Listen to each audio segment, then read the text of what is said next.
Regis Prograis lost his fight, and we are going to spend a couple minutes on what happens next because they said he said he's going to keep it pushing and go for another belt, and he's getting up there in age. This is his second loss. He's lost to two great fighters, Josh Taylor, Devin Haney. At least one of them is a future Hall of Famer. I don't know if Josh Taylor is going to be that, but he was undisputed at one point. Yeah. Shantelle, where are you at with Regis Prograis right now coming out of this, and what do you think he does next? I think he tries to get another big fight, but I think after this performance, I think Regis needs to fight like a Jack Catterall or something like that. I think that's who Regis needs to fight, and then maybe he can get another big fight like a Teofimo Lopez, maybe a Subriel Matias. Maybe he goes down to Liam Puerto Rico. Paro? Liam Paro, That's maybe? I think Paro is a little dangerous. Like we were talking about it earlier, Can we and like just real quickly, Liam Paro on the co-feature knocking out Montana Love in the 6th round? Montana apologized, I saw on social media. But I do want to say one thing about Regis Prograis, though. Whatever he does at this point, it has to be career defining because what were they saying on the broadcast? Regis is 34. Has he lost it? That was a topic of conversation. And as you know, as you get up in age, like you never know when that could go. Everyone's different. And Regis did not look like Regis, and he didn't look like Regis against Zaria either. So now there's all of these narratives about Regis Prograis. And it's interesting because it's like, what does he do next at 140? Because I don't think Teofimo Lopez goes and fights Regis Prograis after Prograis just lost to Devin Haney. Right? I don't think that fight happens. Maybe he fights a guy, and if anyone can find him, can someone please find Jose Ramirez?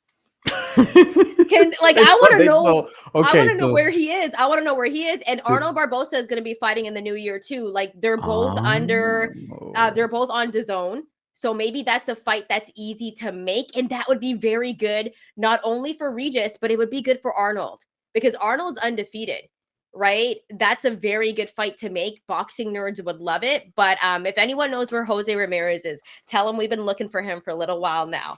Bryan. Nerd says Jack Catterall beats Regis Prograis. Nerd, me and you are usually on the same page, but I don't think so.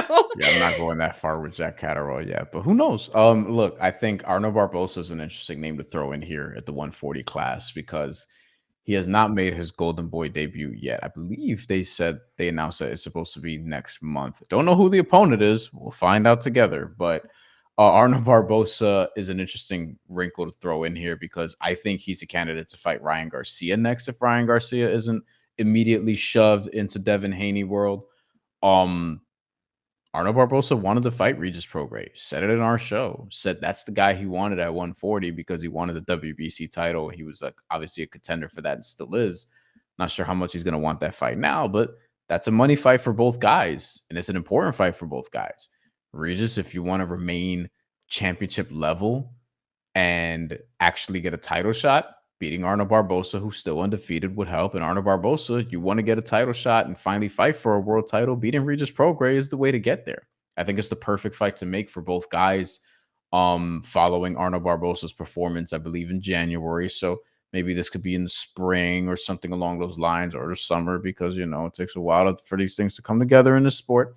But I think that's sort of something that I would look forward to if it were to happen.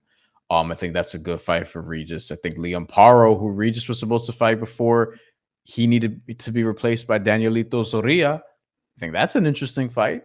And Liam Paro looked pretty good tonight against Montana Love and stopped them.